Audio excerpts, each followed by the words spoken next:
কোরআনের কাছে কেউ যদি প্রশ্ন করে, ও কোরআন, এই পৃথিবীতে নাজিল হওয়ার আগে তুমি কোথায় ছিলে? কেউ যদি প্রশ্ন করে, কোরআনে কারীম নিজে নিজের পরিচয় শোনায়, আমি কোথায় ছিলাম শোনো। বাল হুয়া কুরআনুম মাজিদুন ফি লাউহিম মাহফুজ, বরং এই কিতাব অতীব মর্যাদা সম্পন্ন সুরক্ষিত ফলকে লিপিবদ্ধ ছিল, আমি ছিলাম লৌহে মাহফুজে, সেখান থেকে এসেছি।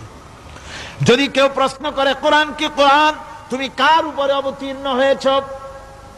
জবাব কোরআন নিজেই দেয়, ওয়া আমিনু বিমা নুজিলা আলা মুহাম্মাদ ওয়া হুয়াল হাক্কু মির রাব্বিহিম। ঈমান আনো সেই জিনিসের উপরে যেটা মুহাম্মদ সাল্লাল্লাহু আলাইহি ওয়াসাল্লামের উপর অবতীর্ণ হয়েছে। আবার অন্য আয়াতেও জবাব পাওয়া যায়, তাবারাকাল্লাযী নাযালাল